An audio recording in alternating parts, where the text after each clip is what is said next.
Hey everyone, welcome to Cousin Jack Carves. We're now into segment 3 and we're going to finish shaping this piece and roughing out the shape.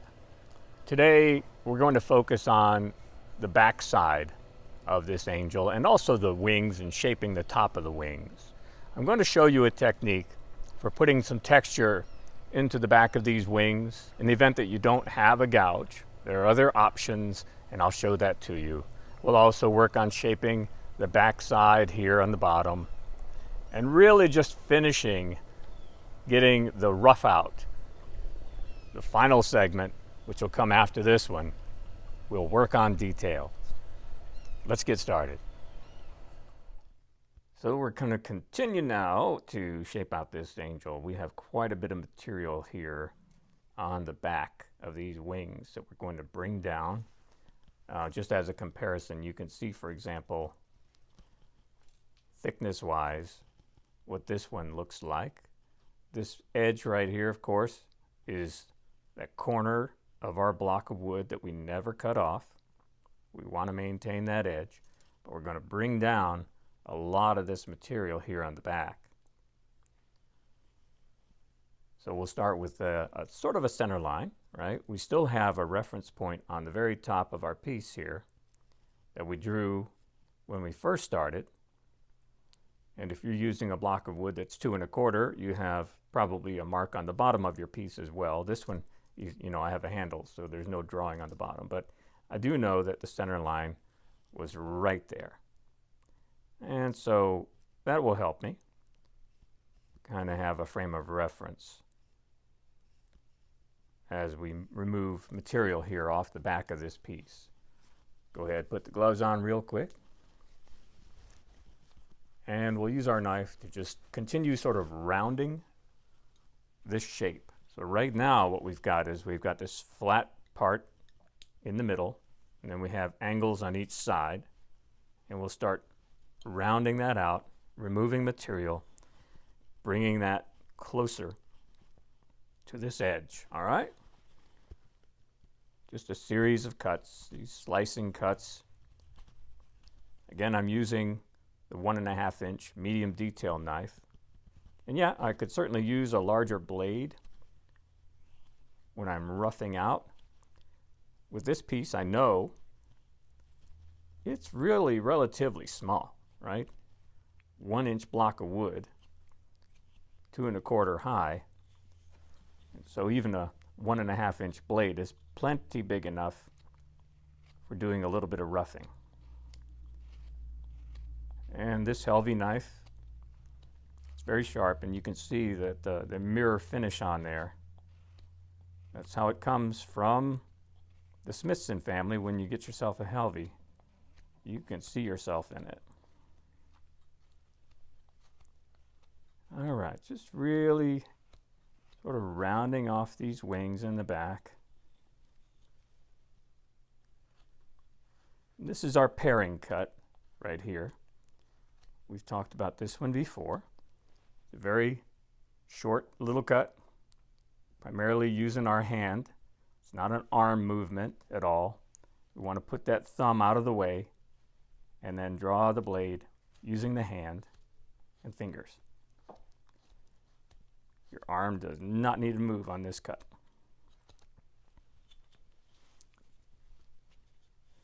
Check our progress, yeah. Looks like we're thinner up here than we are at the base so far. It's not surprising.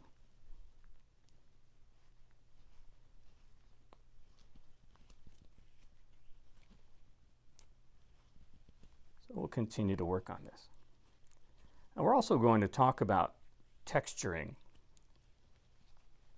There are a lot of different options with a piece like this, since it's sort of a stylized, intentionally stylized angel. Some of you may want to avoid the texturing altogether. You might just want to go with the facets from your knife and use that to show some texture. That's one way, that's one approach. Another approach would be adding texture with a U-gouge. And I'm going to show you a technique for adding texture with your knife.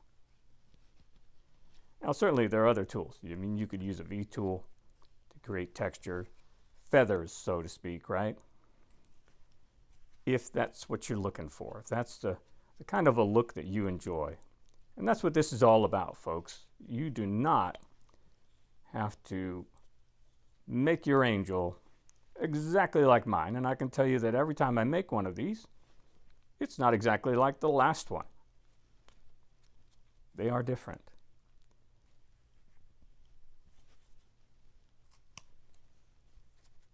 Okay. So just going to check again, see where we are. Looking at some of the depth. Okay. I want to continue to take some more material from the bottom here. This time I'm carving down towards that area where the feet will be, to remove some more material at the base. Now that's going to chip out a little bit because it wants to go the other direction. Wow, that chip went flying. And then I'll just carve the other direction here to take out the look of some of those chips that went flying around and how the wood tends to tear out when you're going in the direction that it doesn't necessarily want to go. All right.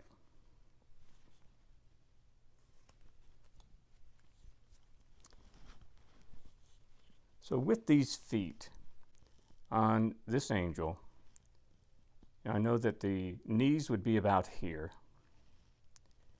and the feet would end probably just a little bit. They extend a little bit past where the wings are going to be. So I still have material to remove on the back side here. First, I'm going to come in here underneath that base, give myself some more room and separation. Eventually, I'll be cutting this off and removing it from the base entirely. For now, I want to create some space for myself to kind of fix what that back part will look like. Yeah. All right, so I'm going to bring this down some.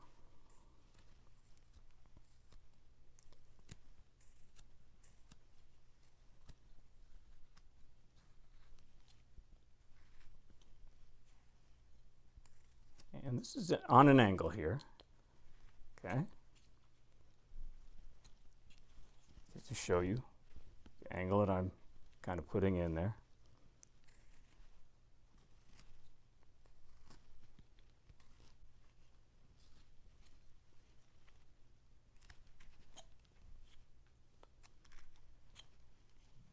I do want to thank everyone for their very kind comments and tell you how much I appreciate that. I like hearing from folks. I really enjoy seeing your carvings when you're working on one of these tutorials, sort of carving along. I appreciate that as well. And all the likes. Folks have been hitting that like button, and that really is helpful. I appreciate all of that. Thank you. All right, so got some movement there. See, this is going to give me some more opportunity now just to get here to the bottom of the wings. Again, I have to come at this from a different angle just because there's not a lot of room there to fit the knife blade. Try to get under it. Yeah. Okay, so again, I want to do a little compare and contrast between a finished angel over here. I can see that I still have some more material to remove. So I'm going to continue. Again, just kind of rounding that shape down towards that outer edge, being careful not to remove the outer edge. Here's that paring cut again, right?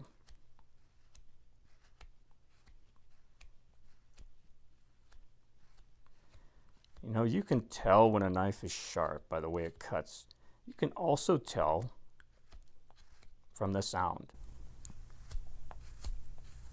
Absolutely a different sound when you have a sharp tool.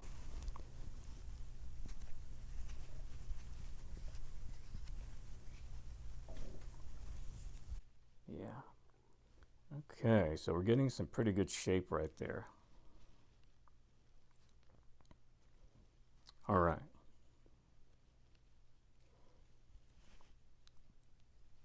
Going to continue shaping that bottom a little bit more, rounding there.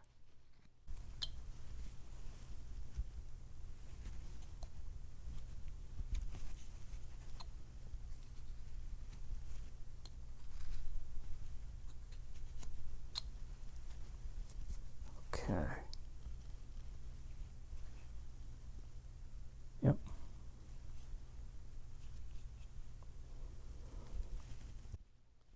All right. So I think at this point I'll go ahead and take some more material off of this top piece. I do want to sort of reestablish my reference lines on those wings where they were connecting with the top of the angel here, right? It's going to help me in knowing where I'm going to be removing material, where it's safe to remove material, and where I had intended not to remove material. And just a quick frame of reference for me to put onto the back. Yeah, so 3/4 of an inch down from the top. That's where we drew our line before. So I'll just put that in.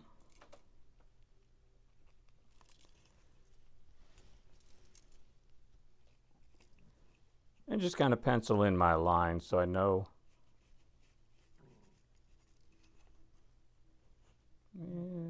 Yep. Kind of where I'm going with removing material. And then we'll get to work. So very often when you get up into the end grain, it's helpful to use a gouge to kind of cut through some of that end grain. And what you can do also on this top part, remember, we need some material here on our ends, okay? So when you get out towards the end, you want to stop cutting. Leave yourself some material, probably a good 1/8 of an inch on either side, okay? But we can also take our knife. When you're working with end grain, you can kind of angle your blade like this and draw it across. Remember to keep your thumb out of the way, right?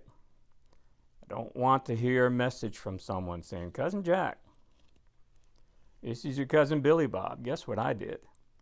I forgot to get my knife in a situation where my thumb was out of the way, and now I'm at the ER, and I'm going to get some stitches."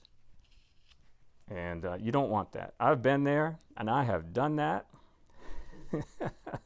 No fun, and it's expensive. So yeah, you can also hear a sound when you're cutting into end grain that's a little bit different sound. Tends to be a little louder when you're cutting into end grain. You can see now I'm just kind of angling that cut, sort of scooping across that end grain. See that? Again, now using a gouge would be another approach, and I'll show you an example. This is a Swiss made 10 millimeter, that's the width, and it's a number 9 sweep. The sweep shows you sort of the shape.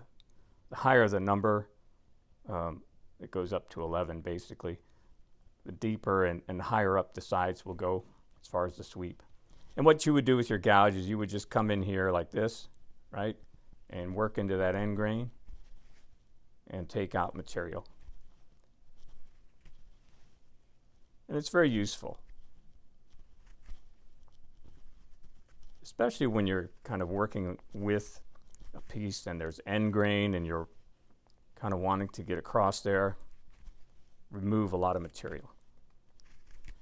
Now the Swiss made tools, I do have several of them. They have been highly regarded by wood carvers.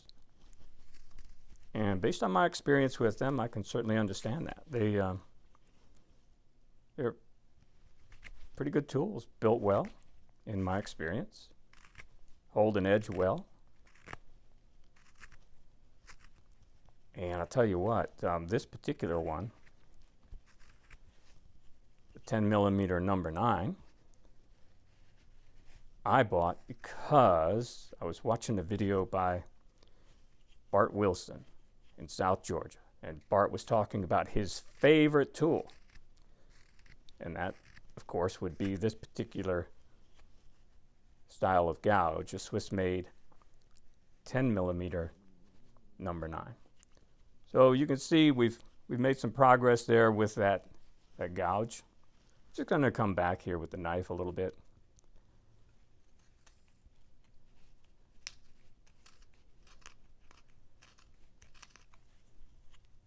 Continue shaping.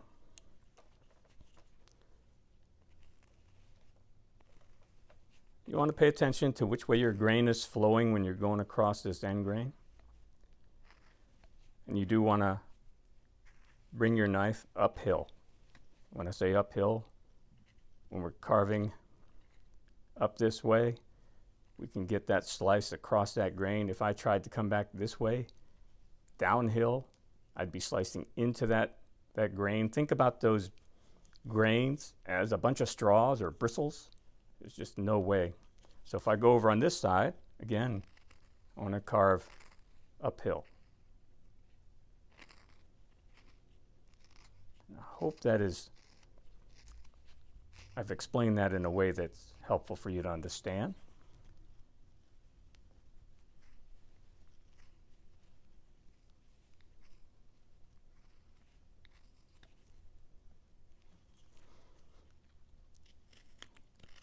And then at the very bottom, sometimes you might find yourselves going both directions. It'll really depend on your wood grain. See which way it seems to want to work smoothly. In this particular case, I think this direction is working out better for me, so I'm going to continue headed that direction. I want to make sure I'm going to leave some room here for the back of the head. There's going to be a little separation between the head and the wings, but not a whole lot.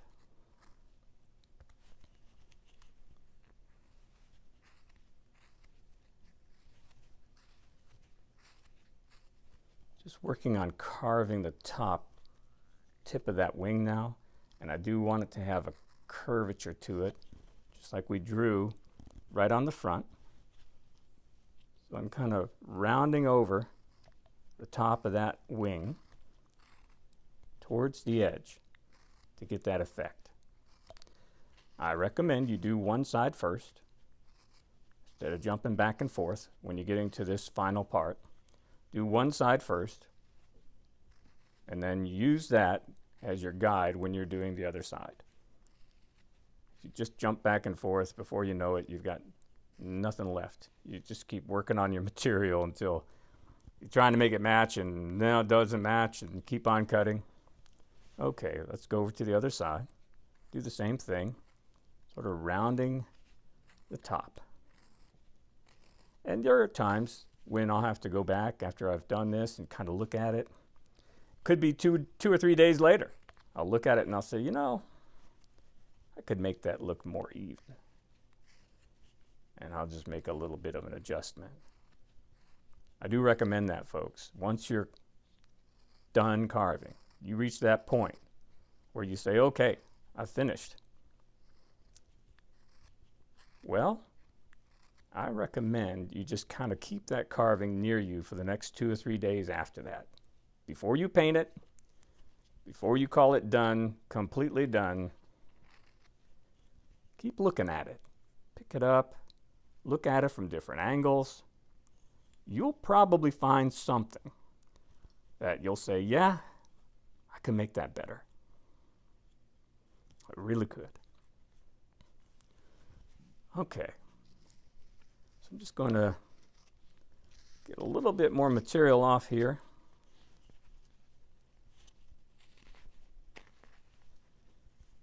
Yeah.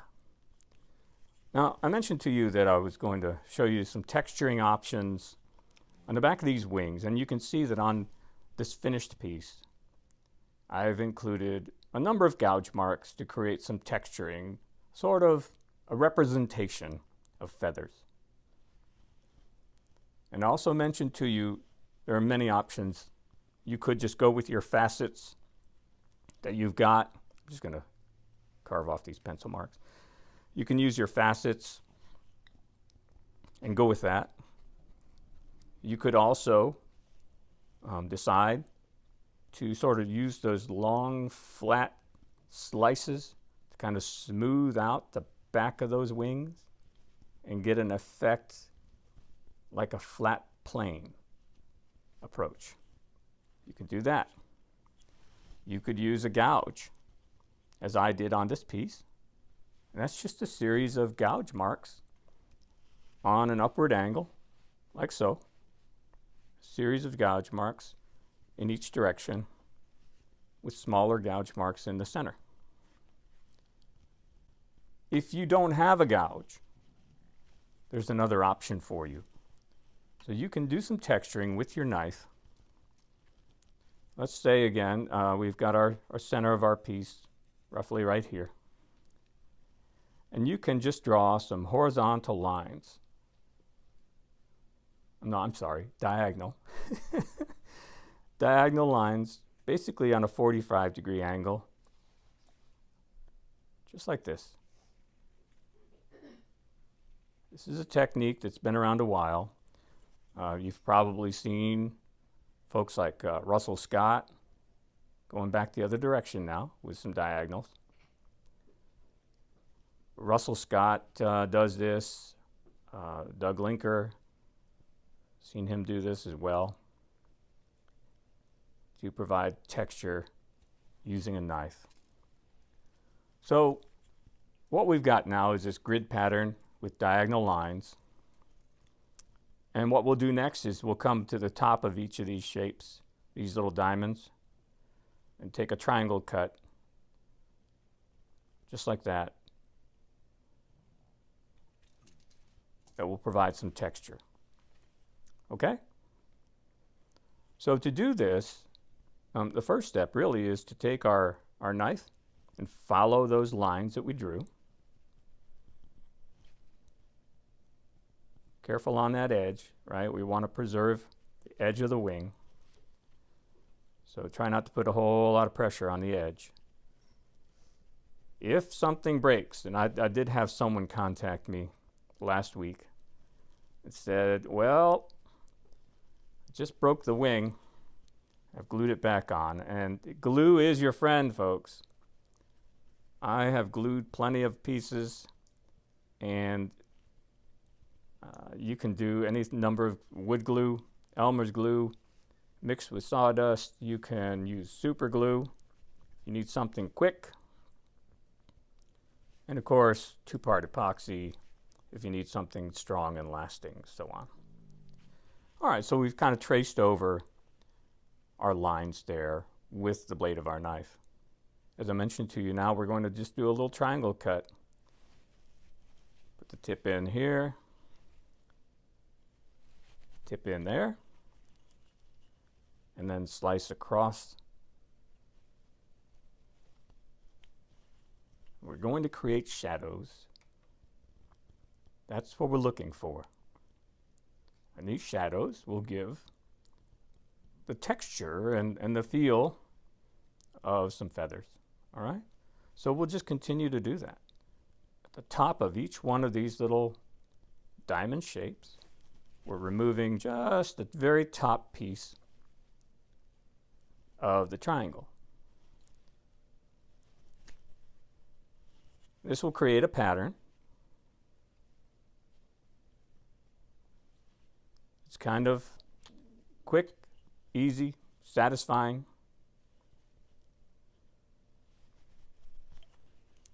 And it's something that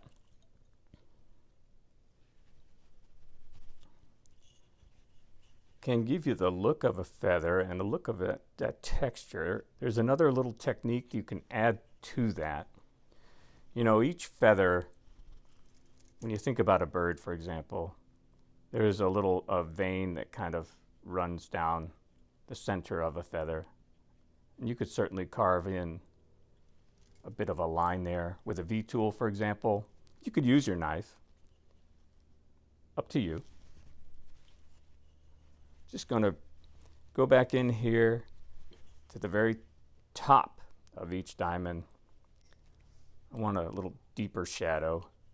So that's why I'm just kind of plunging the tip in. Again, be careful as you get out towards your edge where the wood is going to be thinner.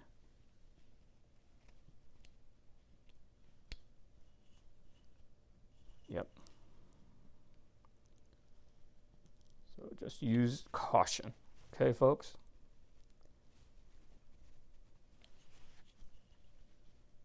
These are not big cuts.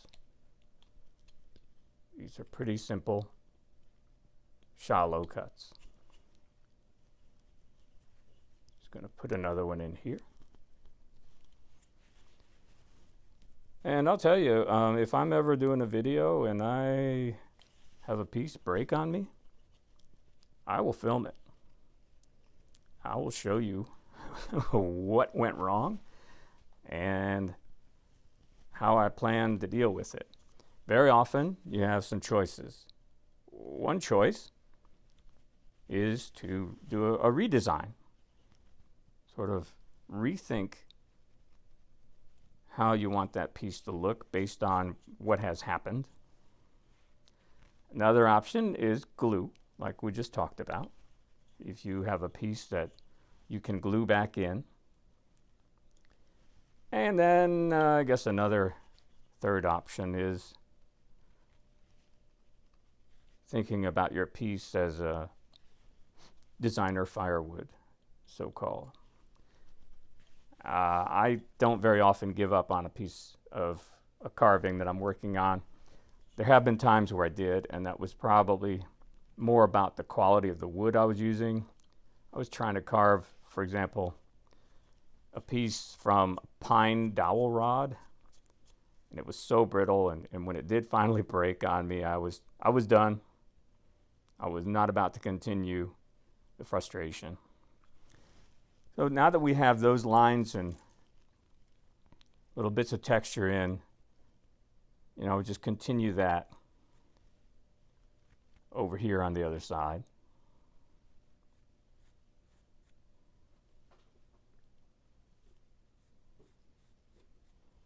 And, you know, consider how you want your lines to be spaced.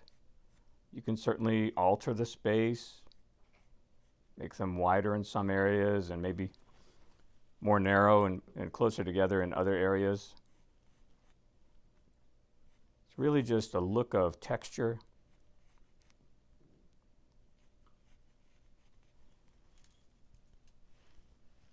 So you would use the same approach. Rather than taking the time to do this over here, I'm going to go ahead and move forward.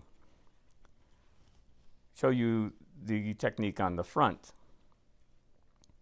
And as I mentioned, I used the gouge on the back of this angel. I also used the gouge on the front. You can see these gouge marks kind of upward angle like this, right? Did that on both sides. So I want to demonstrate that for you. Just coming in here with the gouge next to where the torso and hair would be, and bringing it up on an angle.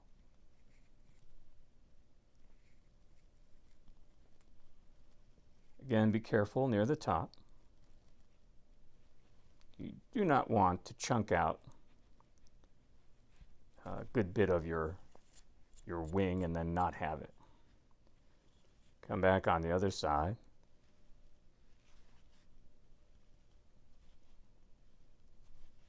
Also be aware of your hands. A gouge can send you to the ER just like a knife will. sometimes a sharp gouge is more dangerous because the gloves that we tend to wear are good at protecting us from a knife cut, but not a stab. And when you think about a gouge, it's usually more of a stab that could go right through that glove. Okay, I'm just going to put a little extra finish on at the end of these cuts. Then what I like to do is sort of turn that around and then come back toward the torso, just like this. Just going to rock the gouge a little bit.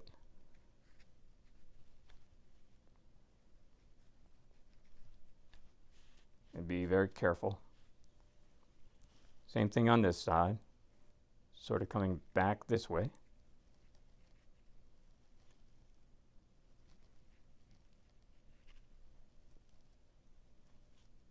And if you have a chunk of wood and it doesn't just fall out, don't bother going after it with the gouge. Come back with your knife or your thumb. But I can see there's a piece that didn't come out.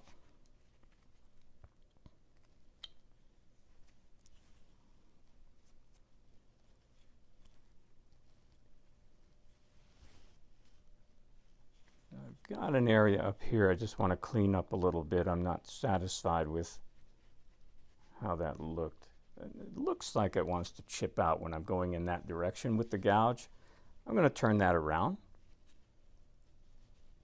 and come back the other way. It's sort of like we talked about with the knife, folks. If you're using your gouge and you're headed in one direction and it's just looking like, yeah, that's chipping out, turn it around, come the other direction. And wood grain is one of those things you just learn as you go. I wish I could tell you exactly what the secret is to wood grain and that you could pick up a piece of wood and know which way to cut. It just doesn't work that way. Each piece of wood is different. And as you work with an individual piece of wood, you kind of learn where the issues are, where there's a twist in the grain, where it wants to change direction. And when you do find that, just make a mental note to yourself. Say, yeah, when I get to right here, there's a twist in the grain. And recall and remember so that you don't have an issue when you get back to that part of the wood again. You shouldn't be surprised. You should kind of remember where that was.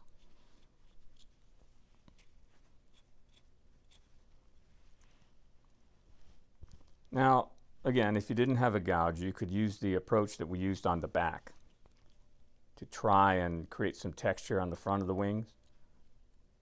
Again, you could use the facets that you created with your knife on the front of the wings for texture. Or you could also use that approach where you create sort of a flat, plain look. All right, so next I want to continue to bring out my hands and get a shape in there so that I can see more of that angle. Right now, I've got this sort of a chunk where the robe, the gown, and the hands all kind of form together. And what I want to do is take out a small triangle on each side, like this. Separate the hands from the top of that gown. See that triangle? And then I'll just slice up towards the center. Yep. Same thing on the other side. Come in there with the point of the knife, just like that. And then up this way. Slice into there. Take out the triangle. Now I can see from my profile view, I have a lot clearer picture of where those hands are going to be situated. Yep, that's working out well. I'm just going to carve off some of these pencil marks to clean that up some.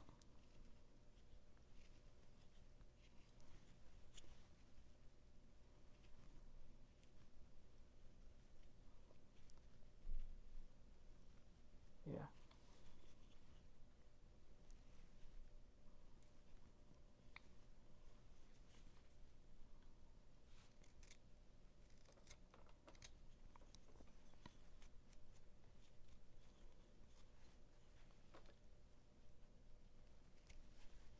All right.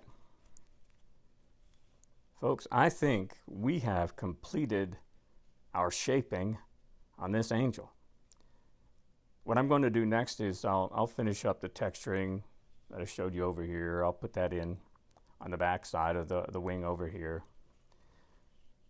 And then we'll finish up next time. In our next segment, we're going to detail all of these things that we have shaped, and we'll be wrapping up our carving. All right? Thanks for everything, folks. Glad you're watching. See you next time.